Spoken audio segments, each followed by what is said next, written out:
La mia terra parte da Treviso, un progetto culturale e musicale per sostenere le montagne bellunesi ed aiutare le popolazioni colpite dal maltempo di fine ottobre, un'iniziativa promossa dall'assessorato alla cultura della Regione Veneto e dall'Unione Interregionale Triveneta Agis.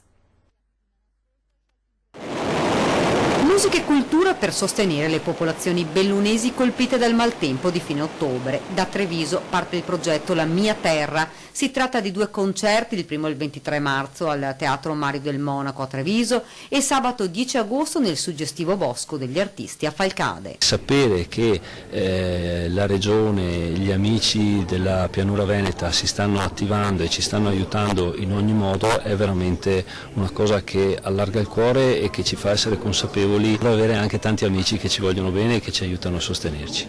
Raccontare attraverso la musica la tragedia che ha colpito le montagne venete. Il progetto, ideato dal maestro Diego Basso, porterà sul palcoscenico 54 elementi dell'Orchestra Ritmico-Sinfonica Italiana e 50 giovani coristi dell'Accademia di Castelfranco. Partiremo dalla musica lirica sinfonica per poi passare alle colonne sonore dal maestro Morricone al maestro Piovani a Francesco Sartori, per arrivare alla fine al pop rock che io poi ho trascritto in forma sinfonica, perché noi andremo lì qui in teatro ma poi in montagna con l'assoluto rispetto del volume del suono. Cercheremo di essere così in armonia assoluta con la natura e col posto dove andremo a suonare. Intanto nelle montagne bellunesi si lavora giorno dopo giorno. Per quest'inverno le promesse sono state mantenute e i turisti hanno potuto godere le vacanze con piste da sci aperte ed ora la neve che ha reso il paesaggio meraviglioso. Noi dobbiamo riuscire a ridare entro l'estate un territorio